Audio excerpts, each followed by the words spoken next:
Imagine this, it's 2 a.m. in Manhattan and Sarah's lying in bed, her mind spinning like a hamster wheel. Tomorrow's presentation, her boss's passive-aggressive email, her rent going up again, that awkward conversation with her sister last week. Round and round the thoughts go, each one feeding the next, creating this endless loop of mental chaos that's keeping her wide awake. Sound familiar? If you're living in any major American city right now, chances are your brain feels like it's running at full speed 24/7. We're constantly bombarded with notifications, deadlines, traffic, bills, relationship drama, and that nagging feeling that we're somehow falling behind in life. Our minds have become these chaotic storage units where every worry, every regret, every random thought just piles up until we can barely think straight. But here's something incredible. Nearly 2,000 years ago, the most powerful man in the world faced the exact same problem. Marcus Aurelius wasn't dealing with Instagram notifications or student loans, but as Roman emperor, he had the weight of an entire empire on his shoulders. Wars to manage, political intrigue, plagues, betrayals, and the constant pressure of making life and death decisions that affected millions of people. And you know what he did about it? He started writing. Every night, Marcus would sit down with a piece of parchment and just dump everything that was swirling around in his head onto paper. His fears, his frustrations, his philosophical insights, his reminders to himself about how to be a better person. He never intended for anyone else to read these writings. They were just his way of making sense of the mental madness. Those private journal entries eventually became known as meditations, and they're still helping people find inner peace today. Think about that for a second. A stressed-out emperor's personal diary became one of the most influential books in human history. That's the power of journaling. Now, Marcus probably didn't have anyone he could really talk to about his deepest thoughts. When you're the emperor, who exactly are you going to vent to about your problems? Your advisors? Your enemies? The guy who could have you executed if he wanted? So he turned to pen and paper as his outlet, his therapist, his best friend who would listen without judgment. But here's what I think really happened. Marcus discovered something that modern psychology has now proven scientifically. Writing down your thoughts doesn't just give you someone to talk to, it literally rewires your brain. It transforms mental chaos into organized thinking. It turns overwhelming emotions into manageable insights. Whether you're dealing with work stress in Chicago, relationship drama in Los Angeles, or financial anxiety in Miami, the same technique that helped a Roman emperor manage an empire can help you manage your mind. And the best part? You don't need any special skills, expensive therapy, or complicated apps. Just a pen, some paper, and about 10 minutes a day. But here's what Marcus discovered that most people miss completely, and it's the first life-changing benefit that could transform how you handle every challenge life throws at you. 1. Stop making the same mistakes over and over. Let me tell you about David, a marketing manager in downtown Seattle. 3 months ago, he had a massive blow-up with his team during a project deadline. He lost his temper, said some things he regretted, and the whole situation turned into this toxic mess that took weeks to resolve. Fast forward to last Tuesday, same scenario, same pressure, and guess what happened? Exact same explosion, exact same regret, exact same damage to his relationships at work. David's not stupid. He's actually pretty successful. But like most of us, he keeps stepping on the same emotional landmines over and over again, wondering why his life feels like Groundhog Day with extra stress. This is exactly why Marcus Aurelius made journaling his daily practice, and it's the first massive benefit that can change your entire life trajectory. Preserving your personal life lessons so you actually learn from your experiences instead of just surviving them. Here's the thing that most people don't understand about personal growth. We're terrible at remembering the details that matter most. We remember that something went wrong, but we forget the exact sequence of events that led to the disaster. We remember feeling upset, but we forget what specific thoughts triggered those feelings. We remember the outcome, but we lose track of the precise moment when we could have made a different choice. Marcus Aurelius figured this out 2,000 years ago. In his Meditations, he wrote, "How much trouble he avoids who does not look to see what his neighbor says or does." But more importantly, he looked very carefully at what he himself said and did, writing it all down so he could spot his own patterns. Think about your last major mistake. Maybe you overspent on something you couldn't afford, or you reacted poorly in a relationship conflict, or you procrastinated on something important until it became a crisis. Now, be honest, have you made a similar mistake before? And before that? If you're like most people, you probably have, because we're all walking around with these invisible patterns that keep tripping us up. But here's where journaling becomes like having a superpower. When you write down what happened, how you felt, what you were thinking, and what you wish you'd done differently, you create this detailed map of your own behavior. You start to see the warning signs before the crash happens. Let's go back to David in Seattle. After his second workplace explosion, he finally started keeping a daily journal. Nothing fancy, just 5 minutes every evening writing about his day. Within 2 weeks, he noticed something interesting. Both blow-ups happened on days when he'd skipped lunch, had back-to-back meetings, and received criticism from his boss. The pattern was right there, but he'd never connected the dots before. The ancient Stoics believed that the only person you should compare yourself to when it comes to personal growth is your past self. Not your coworker who seems to have it all together, not your college friend who's making more money, not some influencer on social media living their highlight reel. Just you compared to who you were yesterday, last month, last year. This is revolutionary thinking, especially in our comparison-obsessed culture. When you journal regularly, you create this incredible database of your own growth. You can literally flip back through pages and see how you handled similar situations in the past. You start to notice what works for you and what doesn't. You begin to recognize your triggers before they pull you under. Marcus wrote, "The best revenge is not to be like your enemy." But I'd add, the best growth is not to be like your past self, who kept making the same mistakes. Here's a practical example that might hit close to home. Let's say you keep having the same argument with your partner about money, or chores, or time management. Without journaling, these fights probably feel random and frustrating. But when you start writing down the specifics, what day it was, what you were both stressed about, what words triggered the escalation, how it got resolved, you start to see the actual mechanics of your relationship dynamics. Maybe you discover that these arguments always happen when you're both tired on Sunday evenings. Maybe you realize that certain phrases consistently push your partner's buttons. Maybe you notice that the fights aren't really about money at all, but about feeling heard and respected. This kind of insight is pure gold, but it only comes when you're paying attention and keeping track. The Stoics had a practice called evening reflection, where they'd review their day and ask themselves, what did I do well? What could I have done better? What did I learn? This wasn't about beating themselves up, it was about becoming wiser through experience. Modern psychology backs this up completely. Researchers have found that people who regularly reflect on their experiences in writing show significantly better problem-solving skills, emotional regulation, and decision-making over time. They literally get better at life because they're learning from their data instead of just collecting random experiences. But here's the key insight that most people miss. Your experiences are more valuable than anyone else's advice. Sure, it's great to read self-help books and watch YouTube videos about personal development.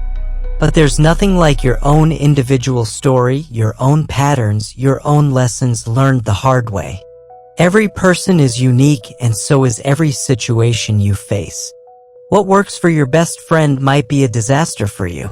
What some expert recommends might completely backfire in your specific circumstances. But when you have a detailed record of your own experiences, you become your own best advisor. Think about the most successful people you know. They're not necessarily the smartest or the most talented. They're the ones who learn fastest from their mistakes. They don't keep touching the same hot stove over and over again. They recognize patterns, adjust their approach, and get better results over time. This is what separates people who grow from people who just get older. It's not about avoiding mistakes, that's impossible. It's about extracting maximum value from every mistake so you don't have to make it again. Marcus Aurelius understood this deeply. As emperor, he couldn't afford to keep making the same political or military errors. Lives depended on his ability to learn and adapt. So he developed this habit of careful self-examination through writing, creating what essentially became his personal guidebook for better decision-making. You can do the same thing. Start simple, just write down one thing that went well each day and one thing you'd handle differently. Notice the patterns that emerge. Pay attention to the circumstances that tend to trigger your worst decisions. Track what happens when you're tired, stressed, hungry, or overwhelmed. Over time, you'll build this incredible resource that's perfectly customized to your life, your challenges, and your goals. You'll become someone who actually learns from experience instead of just accumulating it. And that's when real transformation becomes possible. But once you start tracking your patterns this carefully, you're going to notice something that might make you a little uncomfortable, and that leads us to the second life-changing benefit that most people are afraid to face. 2. The dark side of your mind you don't want to see. Meet Jessica, a successful lawyer in downtown Chicago. To everyone around her, she's got it all together: sharp suits, corner office, impressive salary. But there's something she does that she's deeply ashamed of, something she'd never admit to her colleagues or even her closest friends. When she's stressed or feeling criticized, she becomes incredibly cruel in her head. Not just irritated or frustrated, genuinely vicious. She imagines saying devastating things to people who've disappointed her. She fantasizes about humiliating her opponents in court in ways that would destroy their careers. Sometimes these thoughts are so dark and vindictive that they scare her. Jessica thinks she's a terrible person for having these thoughts. She tries to push them away, pretend they don't exist, focus on being the polished professional everyone expects her to be. But the more she fights these dark impulses, the stronger they seem to get. And sometimes, in moments of high stress, little pieces of that cruelty leak out in passive-aggressive comments or unnecessarily harsh criticism of her junior associates. What Jessica doesn't realize is that she's dealing with something every human being has, but most people refuse to acknowledge: what psychologist Carl Jung called the shadow, the part of our unconscious mind that contains all the thoughts, desires, and impulses we consider unacceptable. This is the second life-changing benefit of journaling that Marcus Aurelius discovered. It helps you understand your unconscious mind instead of being controlled by it. And this might be the most important psychological work you'll ever do, even though it's also the most uncomfortable. Here's what happens to all of us from the time we're little kids. Society teaches us which parts of our personality are acceptable and which parts need to be hidden. If you're supposed to be nice, you learn to suppress your anger. If you're supposed to be strong, you learn to hide your vulnerability. If you're supposed to be successful, you learn to bury your insecurities and fears. But here's the problem: those suppressed parts don't just disappear. They get pushed down into what Jung called the shadow, this unconscious realm where all our unwanted thoughts and feelings continue to exist and influence our behavior in ways we don't even realize. The shadow is like having a roommate in your head who you pretend doesn't exist but who's constantly messing with your life. Maybe you pride yourself on being a patient person, but you find yourself getting irrationally angry at slow drivers or incompetent cashiers. Maybe you consider yourself generous and kind, but you secretly feel jealous and resentful when good things happen to other people. Maybe you think you're confident and secure, but you find yourself putting others down to feel better about yourself. These aren't character flaws, they're human nature. Every single person has a shadow, including the most enlightened, successful, and seemingly perfect people you know. The difference is that some people learn to work with their shadow consciously while others get blindsided by it over and over again. Marcus Aurelius was incredibly honest about his own shadow in his private writings. He wrote about his anger, his frustrations with people, his moments of doubt and weakness. In one passage, he reminds himself how much trouble he avoids who does not look to see what his neighbor says or does, but only to what he does himself. He knew that focusing on other people's faults was often a way of avoiding his own difficult truths. This is where journaling becomes absolutely crucial.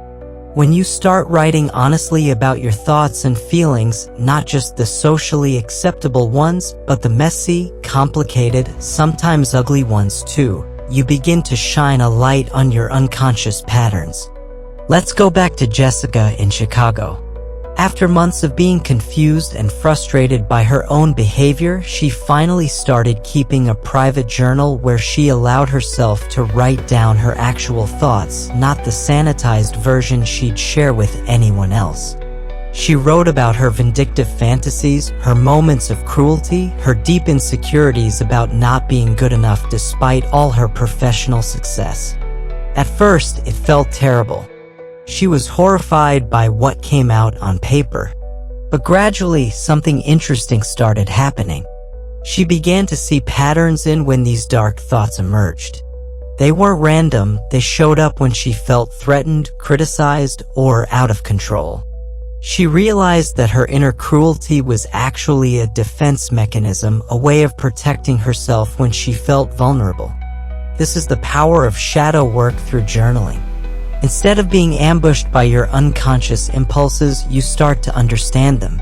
You begin to see that your shadow isn't evil, it's often a misguided attempt to protect you or get your needs met.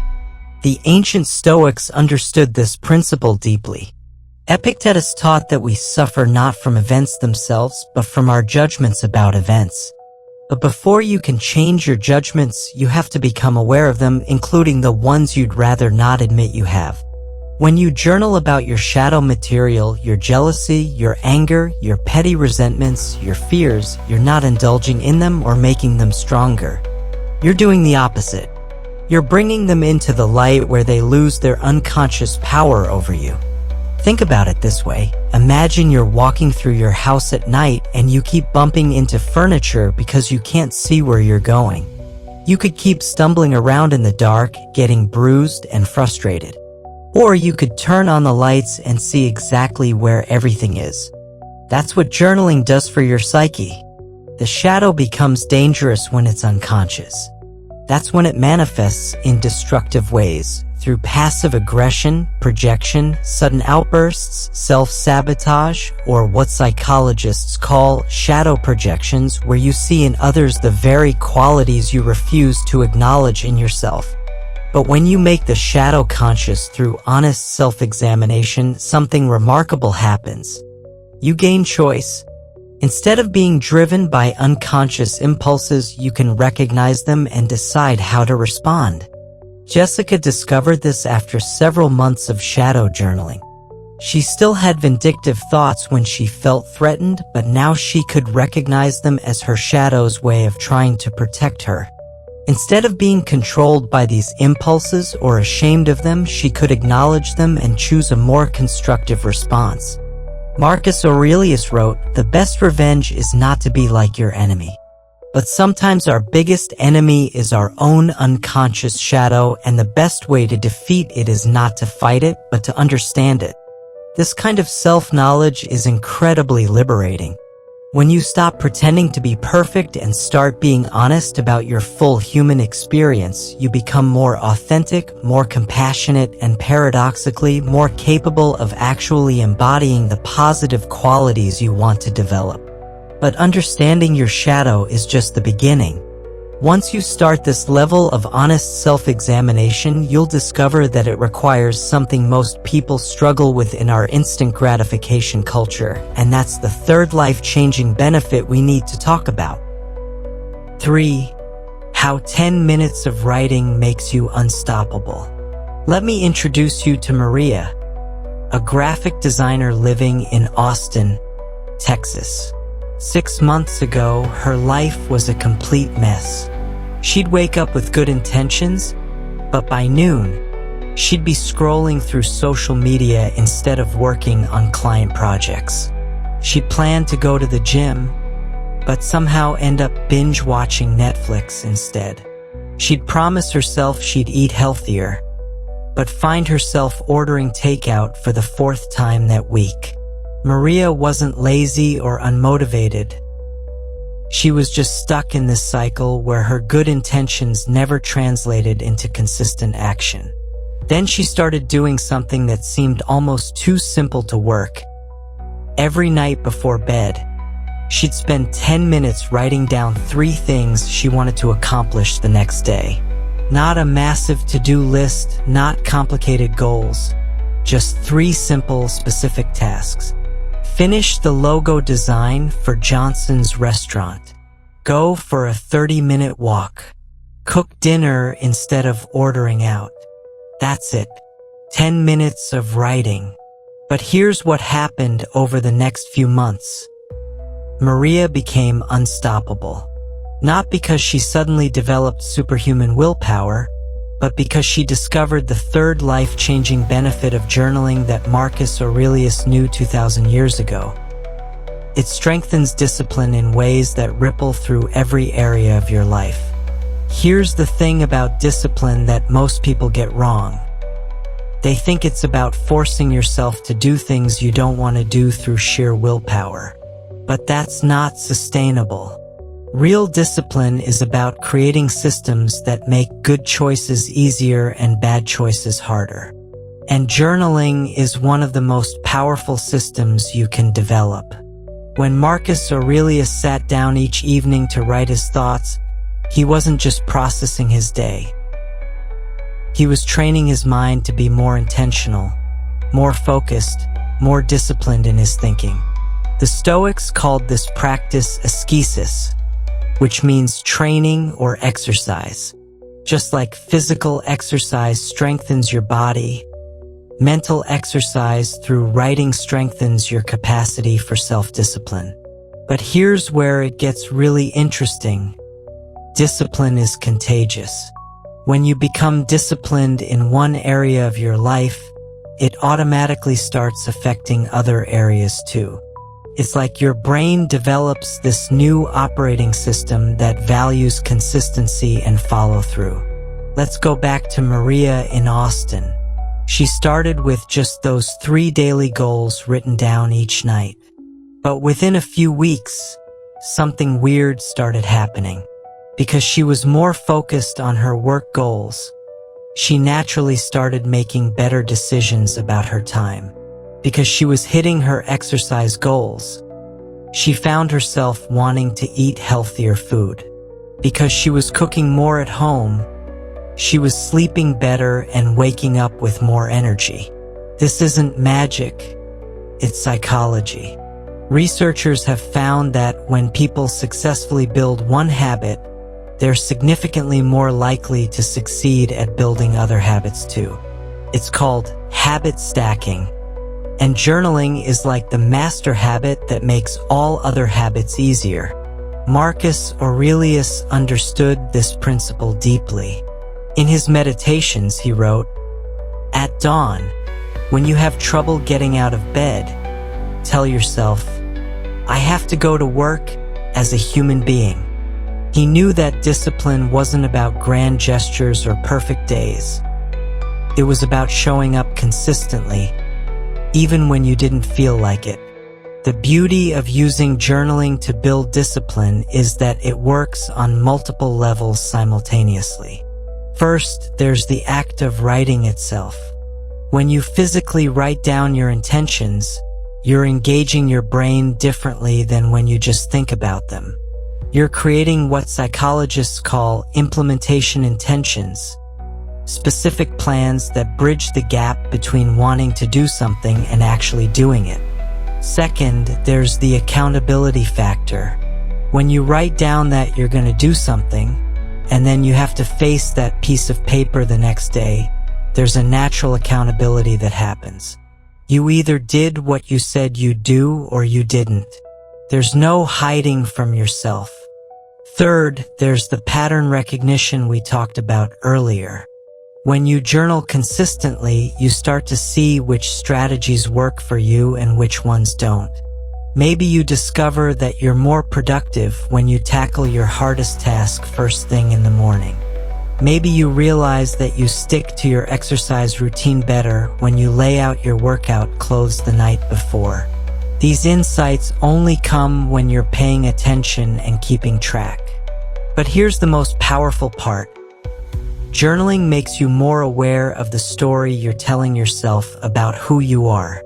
Most people walk around with this unconscious narrative like, I'm not a morning person, or I'm not good with money, or I always procrastinate. These stories become self-fulfilling prophecies because they influence every decision you make. When you start journaling about your daily actions and choices, you begin to see evidence that contradicts these limiting stories. You realize that you're not inherently undisciplined, you just haven't been intentional about building systems that support discipline. Take someone like Jake, a software developer in Denver who always thought of himself as disorganized and scattered. He tried countless productivity apps and time management systems, but nothing seemed to stick. Then he started keeping a simple journal where he'd write down what he accomplished each day and what got in his way. After a few weeks, Jake noticed something interesting. He wasn't actually disorganized. He was just trying to keep too much information in his head instead of writing it down. Once he started using his journal as an external brain to track his projects, deadlines, and priorities, his natural organizational skills could finally shine through. This is what the Stoics meant when they talked about knowing yourself. It's not just about understanding your emotions or motivations. It's about understanding your patterns, your strengths, your optimal conditions for success. And you can only discover these things through consistent self-observation. The discipline you build through journaling isn't the white-knuckle, force-yourself-through willpower kind of discipline. It's the kind that comes from clarity, intention, and self-knowledge. When you know exactly what you want to accomplish and why it matters to you, when you've identified the obstacles that typically derail you, when you've created systems that support your goals, that's when discipline becomes almost effortless. Marcus Aurelius wrote, "You have power over your mind, not outside events. Realize this, and you will find strength." Journaling gives you that power by making your internal processes visible and manageable. But here's what's really amazing. When you develop this kind of disciplined self-awareness through writing, it doesn't just help you accomplish more tasks or stick to better habits. It fundamentally changes how you experience stress and uncertainty in your daily life. And that brings us to the fourth life-changing benefit that might be the most important one of all, especially in our anxiety-filled modern world. 4. Why your anxiety disappears when you write it down. Imagine this. It's 3 a.m. in Brooklyn and Alex is wide awake, staring at the ceiling while his mind races through an endless loop of worries. What if he gets laid off from his marketing job? What if his girlfriend breaks up with him because he's been so stressed lately? What if that weird pain in his chest is something serious? What if he's falling behind his peers and wasting his potential? Round and round these thoughts go, each one feeding into the next, creating this spiral of anxiety that makes his heart pound and his palms sweat. Sound familiar? If you're living in America right now, chances are you know this feeling intimately. We're living through what many experts are calling an anxiety epidemic. Between social media comparison, economic uncertainty, political chaos, climate change, and the constant pressure to optimize every aspect of our lives, our minds have become these chaotic storm systems of worry and overthinking. But here's something remarkable: when Alex finally started writing down his anxious thoughts instead of just spinning them around in his head, something almost magical happened. The anxiety didn't just decrease, it often disappeared completely. This is the fourth life-changing benefit of journaling that Marcus Aurelius discovered, and it might be the most important one for our modern world. Here's what most people don't understand about anxiety: it's not actually caused by external events. It's caused by the stories we tell ourselves about those events, and more specifically, by the chaotic, unorganized way our minds process those stories when we're not paying attention. Think about the last time you were really anxious about something. Notice how your thoughts probably jumped around randomly, from the worst-case scenario to some unrelated worry to a memory from 5 years ago to another catastrophic possibility. Your mind was like a browser with 50 tabs open, each one playing a different anxiety-inducing video. This is exactly what Marcus Aurelius was dealing with as Roman emperor. Imagine having the responsibility for millions of lives, constant threats of war, political intrigue, plagues, and the knowledge that every decision you make could have massive consequences. The guy had every reason to be consumed by anxiety. But in his meditations he wrote, "Confine yourself to the present." He understood that anxiety lives in the gap between the present moment and our projections about an uncertain future. And he discovered that writing was the most effective way to bridge that gap and bring his mind back to clarity. Modern psychology has now proven what Marcus figured out through experience. Dr. James Pennebaker, a researcher at the University of Texas, has conducted dozens of studies showing that expressive writing, literally just dumping your thoughts and feelings onto paper, has profound effects on both mental and physical health. People who journal regularly show decreased anxiety, improved immune function, better sleep, and even faster healing from physical injuries. But why does this work? Here's the fascinating part. When anxious thoughts are just swirling around in your head, they exist in this abstract, unformed state that your brain perceives as threatening. It's like trying to fight an enemy you can't see. Your nervous system stays activated because it doesn't know exactly what it's dealing with. But when you write those thoughts down, something incredible happens. You transform abstract mental chaos into concrete, manageable information. It's like turning on the lights in a dark room where you thought there might be monsters. Suddenly you can see that most of your fears are just furniture and shadows. Let's go back to Alex in Brooklyn.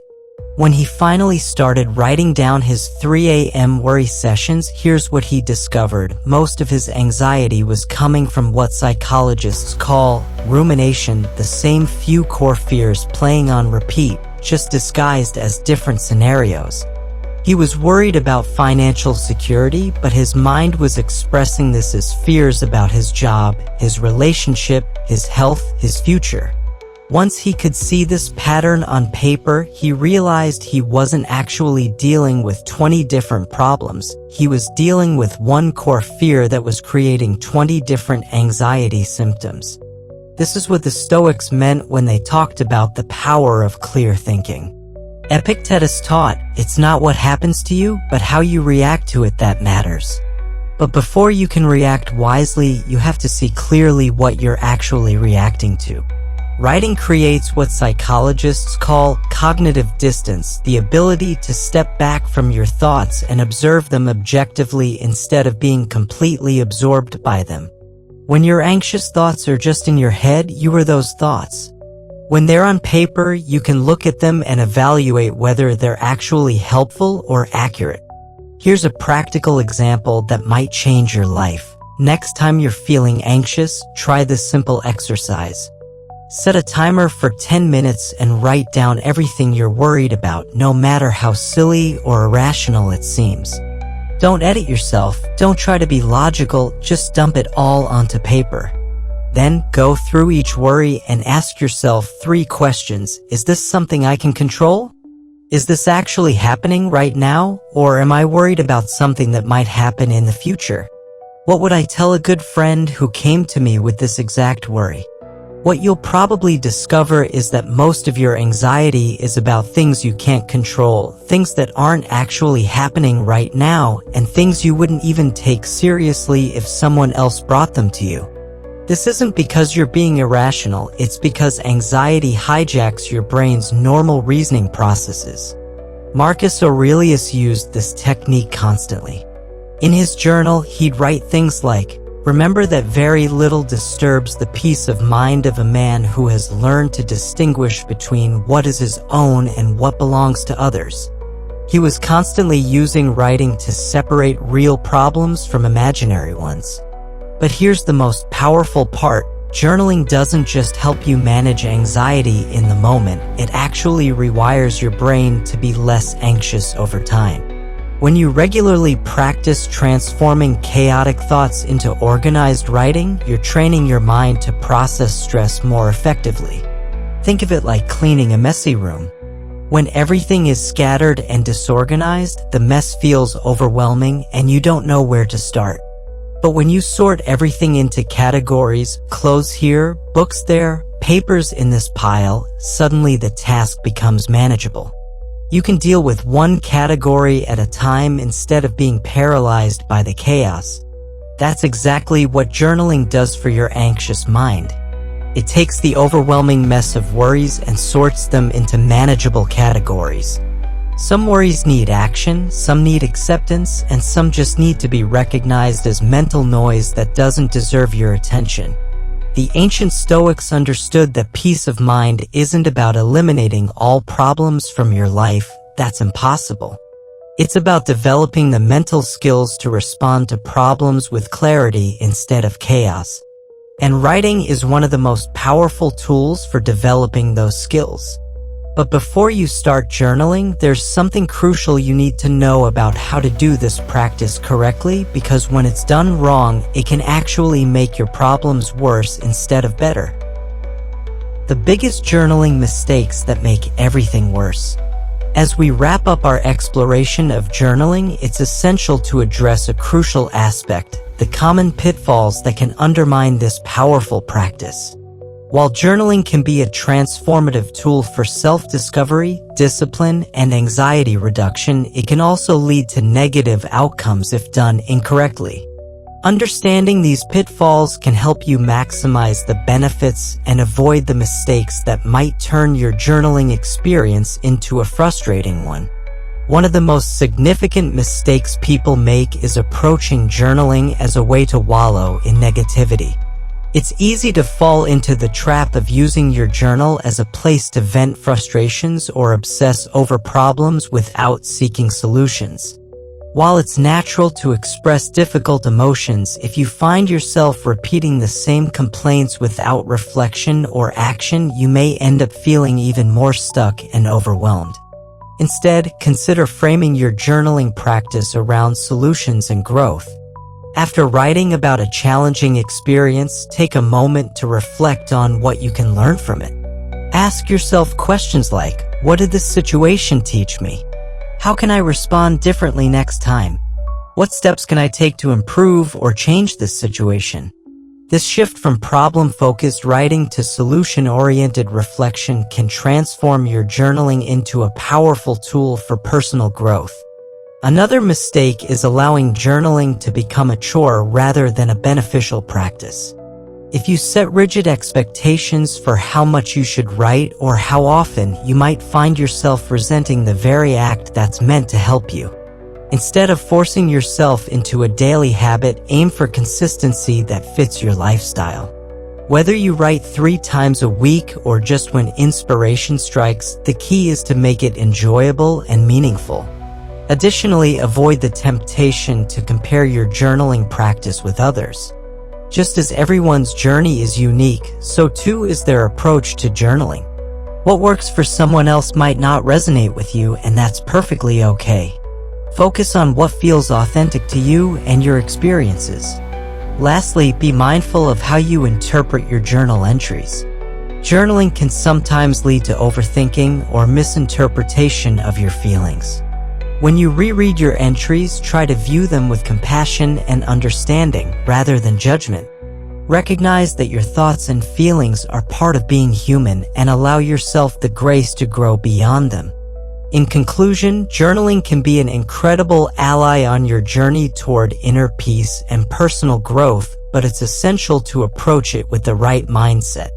By avoiding these common pitfalls, you can harness the true power of journaling as a tool for learning, understanding, and evolving. If you found this video helpful, please consider subscribing to the Stoic Viva channel for more insights on how to incorporate Stoic philosophy into your daily life. Like this video, share it with friends, and comment below with your journaling experiences or any questions you may have. Together, let's build a community focused on practical wisdom and self-improvement. Thank you for watching, and remember, the journey of self-discovery is ongoing, and every step you take brings you closer to the life you want to live.